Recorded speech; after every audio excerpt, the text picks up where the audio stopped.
अगर आपको किसी का विल बढ़ाना है तो उसको इज्जत देनी चाहिए, सम्मान देना चाहिए, उससे उसकी इच्छा शक्ति बढ़ जाती है।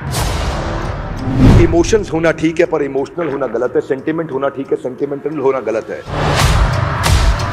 मृत्यु तो एक बार आती है पर अपमान अगर हो जाता है तो वो मृत्यु रोज रोज आती है। जो आदमी री इन्वेंट नहीं कर रहा, रेलेवेंट नहीं कर रहा, उसका गेम ओवर हो गया। मौत के दर्द से ज्यादा दर्द होता है जब इंसान की इज्जत समाप्त हो जाती है। या तो अपने आप को री इन्वेंट करो या फ्यूचर को इन्वेंट करो।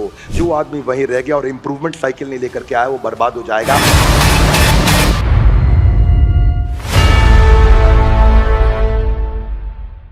ग्रंथराज श्रीमद् भगवद गीता की जय।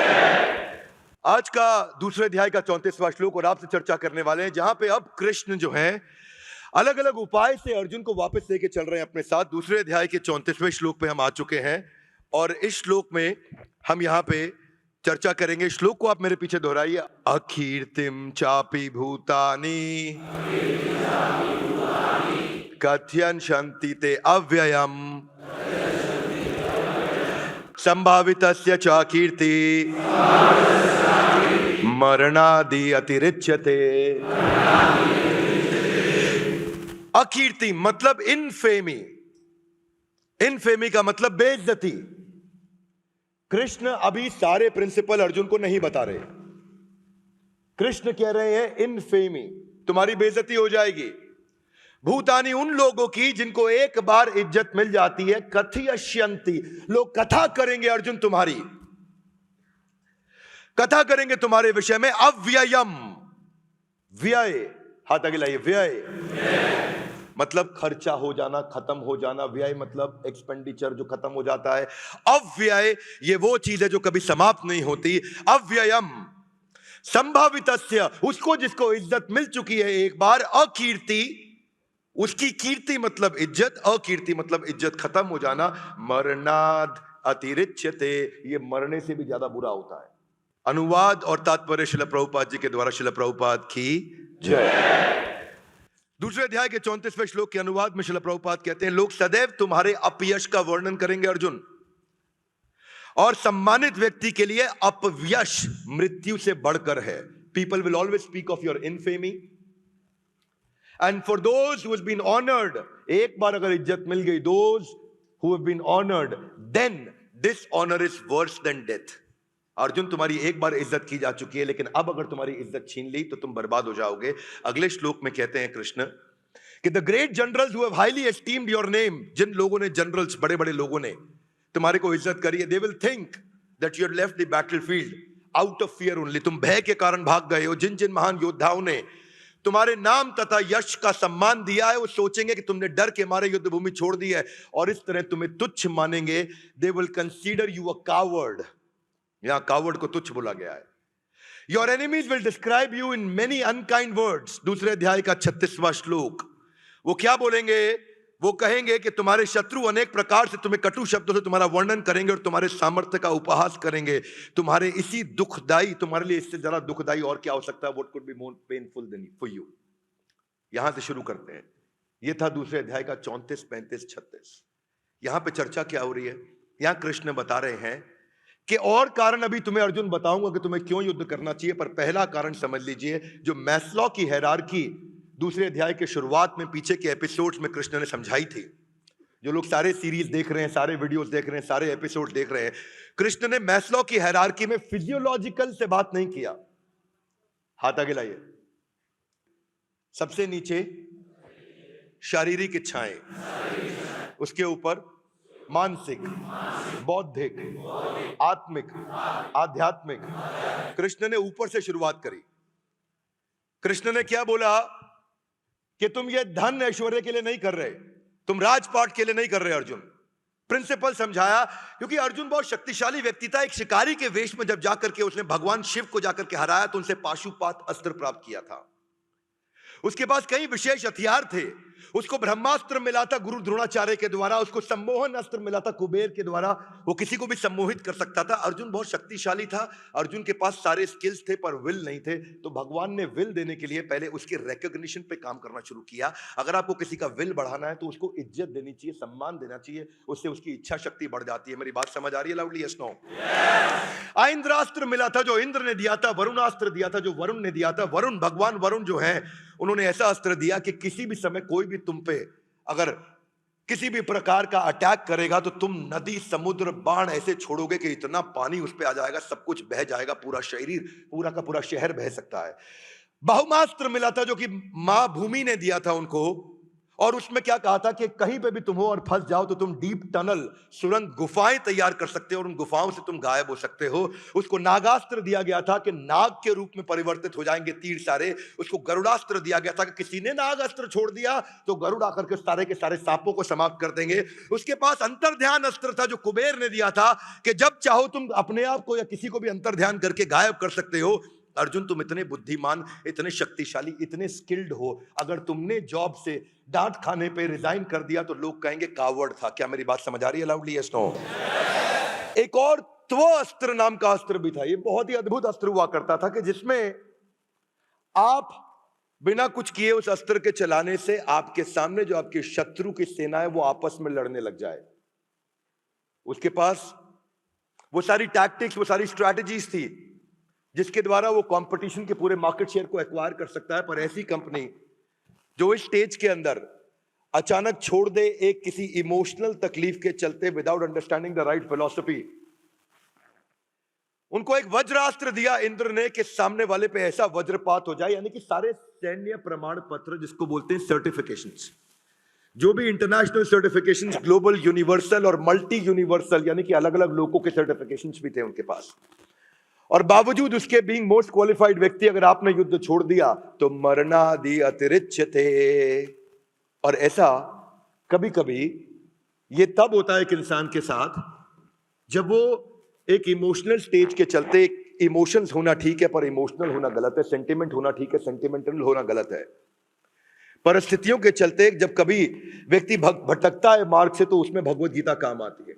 जो व्यक्ति ये सारी सीरीज को अटेंड कर रहा है, सारे एपिसोड्स को अटेंड कर रहा है, वो समझ पाएगा। छोटी छोटी गलतियों के कारण माइकल जैक्सन, जिसको भगवान माना जाता था पॉप म्यूजिक का, लोग पूजा करते थे माइकल जैक्सन की। लुई विटॉन उसका सबसे बड़ा ब्रांड एंडोर्सर, जिसकी वो एंडोर्समेंट करता था, सबसे बड़ा स्पॉन्सर था लुई विटॉन। सारा खर्चा माइकल जैक्सन की जिंदगी का लुई विटॉन। जिस दिन एक बार बच्चे के साथ में सेक्स करने का, मॉलेस्टेशन का उसके ऊपर एक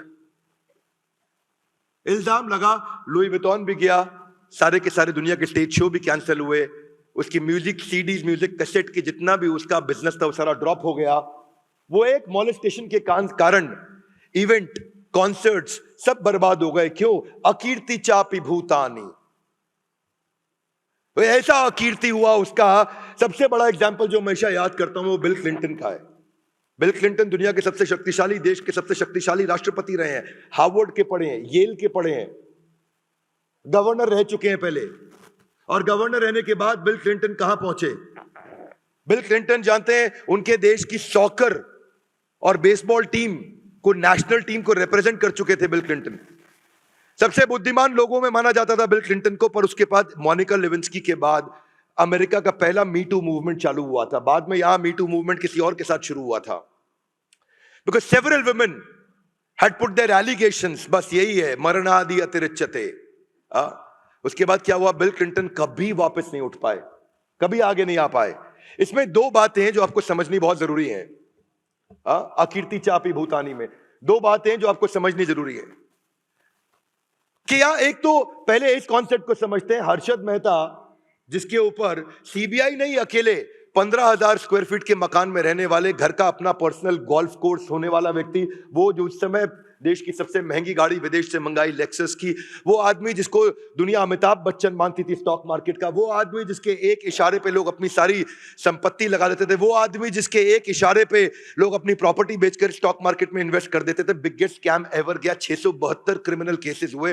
रिश्तेदारों ने छोड़ दिया, मित्रों ने छोड़ दिया, अपने भाइयों ने, अपने दोस्तों ने, अपने रिश्तेदारों ने उसके ऊपर केसेस किए। सीबीआई के 672 क्रिमिनल केसेस के बाद में जेल के अंदर हार्ट अटैक के कारण मारे चले गए, बर्बाद हो गए। मानना यह है कि एक बार जब आप अच्छा करते हैं और आगे बढ़ते हैं तो आप बहुत तेजी से भी नीचे आ सकते हैं, और उसके बारे में कृष्ण ने बताया कि इसका ध्यान रखना बहुत जरूरी है एक व्यक्ति को। आलोकनाथ, जिसको सबसे संस्कारी व्यक्ति पूरी बॉलीवुड इंडस्ट्री का माना जाता था, सबसे ज्यादा संस्कारी व्यक्ति, आलोकनाथ का चेहरा देख करके आपको कैसी भावना आती? हमेशा ऐसी भावना आती कितने अच्छे इंसान हैं। लेकिन आलोकनाथ के ऊपर मी टू मूवमेंट की शुरुआत ही उसी इंसान से हुई। एक्चुअली बाद में वो एक एक्टिंग करते बॉलीवुड में, विलेन, मेरे को नाम याद नहीं आ रहा, आऊ आऊ बोलते, क्या नाम है, शक्ति कपूर के ऊपर भी लगा, लेकिन लोगों को शक्ति कपूर की चर्चा नहीं करी। उन्होंने कहा हो सकता है करे। आलोकनाथ का हुआ तो कितना नाम खराब हुआ। क्या मैं समझा पा रहा हूं आपको? वो संस्कारी ऑन स्क्रीन इमेज जितनी स्ट्रांग थी, रेणुका शहाणे ने बताया बाद में कि इसकी प्रेडेटरी आदतों का हमारे को पता था। शराब पीने के बाद ये क्या करता था औरतों के साथ, एक के बाद एक, एक के बाद एक, एक के बाद एक। वही हुआ। संभावितस्य च कीर्ति मरणादि अतिरिच्यते। मैं एक एथलीट था और दो लोग मैं जिसको बहुत फॉलो करता था, मैं डिएगो मैराडोना और बेन जॉनसन। मेरे को फुटबॉल और ट्रैक एंड फील्ड बहुत पसंद था। मैं लॉन्ग डिस्टेंस रनिंग किया करता था, 5 किलोमीटर 10 किलोमीटर रोज रनिंग करता था सालों साल तक। मेरे पास कम से कम पर्सनली अपनी बात बता रहा हूं 80 70 80 मेडल्स रहे हैं। हर साल स्कूल का बेस्ट आउटस्टैंडिंग एथलीट अवार्ड्स मिलते थे मेरे को। तो मैं बेन जॉनसन को देखता था कि पृथ्वी का सबसे जीवित, सबसे तेज धावक ऐसा एक इंसान। पर बेन जॉनसन के बारे में क्या हुआ? उसको कैनेडियन स्पोर्ट्स मिनिस्टर ने बोला he is a disgrace on Canada. क्यों? मरणादि अतिरिच्यते। यही मैं आपको बोल रहा हूं कि कथयश्यन्ति, हाथ आगे लाइए, आपके बारे में कथा करेंगे लोग। और कितनी कथा करेंगे? अव्ययम, समाप्ति नहीं होगी, इतनी नेगेटिविटी की कथा होगी। तो कृष्ण वहां से अर्जुन को समझा रहे हैं और अर्जुन अभी साथ साथ सुन रहे हैं, क्योंकि अर्जुन दूसरे अध्याय के 7वें श्लोक में सरेंडर कर चुके हैं। प्रश्न पूछेंगे। एनक्वायरी और इंक्वायरी में यही अंतर होता है, एक में चैलेंज किया जाता है और एक में सबमिसिव तरीके से पूछा जाता है। एक है इंक्वायरी और एक है एनक्वायरी। दोनों में बड़ा फर्क है। एक आई से शुरू होता है, एक ई से शुरू होता है। डिएगो मैराडोना बस केवल अलर्टनेस और एनर्जी के लिए उसने एक ऐसा ड्रग लिया था जो 5 प्रकार से आता है, और उस ड्रग के कारण उसको फुटबॉल का इतना बड़ा बैन लगा। बॉल कंट्रोल और ड्रिबलिंग स्किल का भगवान माना जाता था डिएगो मैराडोना को। अर्जेंटीना से खेलता था, ऐसे बॉल ड्रिबल करता था डिएगो मैराडोना। इसको मैं उनका हर मैच में फुटबॉल का देखा करता था। मैं अपनी बात बता रहा हूं, जब मैं 4वीं 5वीं क्लास में हुआ करता था, मैं अर्ली 90s की बात कर रहा हूं, जिस समय इंटरनेशनल क्रिकेट दिखना शुरू हुआ था पहली बार। दूरदर्शन से बाहर निकले, नया नया केबल आना शुरू हुआ था। अर्ली 90s की बात कर रहा हूं मैं। तो वो क्या भारत के कई उदाहरण है। भारत के अंदर क्रिकेट में अपने पाप धोने के लिए मूवी बनाने से पाप धुल नहीं जाते। जो मोहम्मद अजहरुद्दीन के साथ हुआ, 20 साल का बैन लगा। क्यों जानते हैं? Match fixing. 20 साल का बैन लगा। जितने एंडोर्समेंट्स थे अजहरुद्दीन के पास सारे छीन लिए गए, हमेशा हमेशा के लिए खत्म हो गए। बदनामी हुई वो अलग। तो ये अकीर्ति चापी भूतानी, कृष्ण इसकी बात कर रहे हैं। चाणक्य पंडित कहते हैं मृत्यु तो एक बार आती है, पर अपमान अगर हो जाता है तो वो मृत्यु रोज रोज आती है। वो मृत्यु रोज रोज आती है। और ये इतना खतरनाक है ना, इतना खतरनाक है कि इसमें आदमी खुद को भी मार लेता है और अपमान करने वाले का भी हत्या कर देता है। जिसके कारण मेरा बदनामी होगी, ये उसकी भी हत्या कर सकता है इंसान। इतना खतरनाक होता है। ये सब क्या है? खाप पंचायत के जो ऊपर जो केसेस जितने भी बने ऑनर किलिंग के, ये क्या थे? ये बदनामी के डर से। अकीर्ति चापी भूतानी, के आदमी अपनी बेटी को मार दिया, अपनी बेटे की हत्या कर दी। अकीर्ति चापी भूतानी, अपने पुत्र की हत्या कर दी। ये अकीर्ति चापी भूतानी ऑफिस में भी होता है, कॉर्पोरेट वर्ल्ड में भी होता है। शुरू में जब कंपनी शुरू होती है, नए नए एम्प्लॉय को बड़ी इज्जत मिलती है क्योंकि वो सब कुछ कर रहा होता है। और बाद में जब बड़े बड़े स्टॉलवर्ड लीडर आने लग जाते हैं, वही पुराना एम्प्लॉय बेकार हो जाता है, वही पुराना एम्प्लॉय आउटडेटेड हो जाता है, वही पुराना एम्प्लॉय अगर अपने आप को रीइन्वेंट और रेलेवेंट नहीं कर पाता, वही पुराना एम्प्लॉय खत्म हो जाता है। तो केवल डिसऑनर नहीं, लैक ऑफ ऑनर भी बहुत बड़ा इंडिकेटर है। क्या मेरी बात समझ आ रही है? Yes no? केवल डिसऑनर नहीं, लैक ऑफ ऑनर। तो कृष्ण जानते हैं कि मुझे अर्जुन को क्या समझाना है, कब क्या बात करना है। आगे चलते जाएंगे तो अर्जुन को अलग अलग प्रिंसिपल समझाएंगे जो आप जीवन में उतारोगे तो आप अलर्टनेस, आपकी strength, attitude, behaviour, learning, perception, motivation, overcoming anger, overcoming anxiety, focus, strength. Bhagavad Gita भगवान है मोटिवेशन की, भगवत गीता भगवान है उस अंडरस्टैंडिंग की जो आपकी जिंदगी को परिवर्तित कर सकती है। जिंदगी में कभी तकलीफ आ जाए, किसी का चेहरा देखने की जरूरत नहीं, गीता खोल लेना, उसी श्लोक में उत्तर मिल जाएगा। यही दुनिया के सारे बड़े लीडर्स बताते रहे। इस प्रिंसिपल से बाहर आने के लिए इसका जो अदर साइड है ना, अदर साइड ये है कि डिसऑनर से ज्यादा बुरा कई बार लैक ऑफ ऑनर भी होता है। राजेश खन्ना, अमिताभ बच्चन एक साथ शुरू हुए थे। अमिताभ बच्चन का हर 10 साल नीचे, हर 10 साल ऊपर, हर 10 साल नीचे, हर 10 साल ऊपर हुआ। राजेश खन्ना का एक बार नीचे हुआ, वो री इन्वेंट और रेलेवेंट नहीं कर पाया। आज तक बॉलीवुड के इतिहास में 60 साल तक, 6 दशक तक अगर कोई आदमी अपने आप को बार बार री इन्वेंट और रेलेवेंट करता रहा है तो वो अमिताभ बच्चन है। उन्होंने कंसिस्टेंटली अपने आप को री इन्वेंट और रेलेवेंट किया है। ये बड़ा इंपॉर्टेंट है। घर में भी एक बहू आती है, उससे सब बड़ा प्यार करते हैं। जब अगली बहू आती है उसको ज्यादा ध्यान देते हैं तो बड़ी वाली बहू को टेंशन होने लग जाती है, तो वो घर में कॉन्स्पिरेसीज क्रिएट करती है। क्यों जानते हैं? क्योंकि डिसऑनर नहीं है, ये लैक ऑफ ऑनर है। घर में एक बच्चा पैदा होता है, दूसरा बच्चा पैदा होने के बाद पहले बच्चे को प्रेम जब कम मिल रहा होता है उसको तकलीफ होती है। हरियाणा के अंदर एक 12 साल के बच्चे ने अपनी 8 साल की बहन को इसलिए मार दिया क्योंकि उसके चक्कर में मां उसको बार बार तंग करती थी। क्यों? डिसऑनर नहीं, लैक ऑफ ऑनर था। ये जो प्रिंसिपल जब कृष्ण समझाते हैं ना तो बुद्धि का विकास अलग लेवल पे होने लग जाता है। आपको ये समझना है कि लैक ऑफ पेरेंटल अटेंशन को लेकर के एक नया टर्म कॉइन हो गया है जिसको बोलते हैं सिबलिंग राइवलरी। सिबलिंग राइवलरी के लिए साइकोलॉजिस्ट आजकल काम करने लगे हैं। क्यों? क्योंकि उनको मालूम है ये प्रिंसिपल है। ये साइकोलॉजी जितनी भगवत गीता सिखा सकती है दुनिया में कोई नहीं सिखा सकता। हमारे देश में जो पहले मोटिवेशनल स्पीकर हुए हैं पिछले कुछ सालों में वो शिव खेड़ा थे, और क्या लेजेंडरी मोटिवेशनल स्पीकर, मैं उनका सम्मान करता हूं। पर आज शिव खेड़ा किधर है? खत्म हो गया सब कुछ, गेम ओवर, दिखाई नहीं पड़ती। ये वो व्यक्ति हैं जिन्होंने कास्ट बेस्ड रिजर्वेशन पे बहुत काम किया था, जिन्होंने एक इंडिया की एक फाउंडेशन, कंट्री फर्स्ट फाउंडेशन भी बनाई। ये भारत को लेकर के बड़े सजग थे। पर शिव खेड़ा क्या किया उन्होंने? वो सीडी बेचते रह गए। और अब सीडी का जमाना खत्म हो गया। वो अपने आप को री इन्वेंट और रेलेवेंट नहीं कर पाए, वो फ्री वीडियोस नहीं बना पाए, वो केवल पेड सीडी और एक किताब ही यू कैन विन बेचते रह गए। आज शिव खेड़ा के बारे में कितने सब्सक्राइबर हैं? आज अच्छे किसी यूट्यूबर को देख लो, जितने शिव खेड़ा के लाइफ टाइम सब्सक्राइबर हैं उतना एक अच्छा यूट्यूबर एक दिन में ऐड करता है। क्या मेरी बात समझ आ रही है? इसको बोलते हैं री इन्वेंट एंड रेलेवेंट।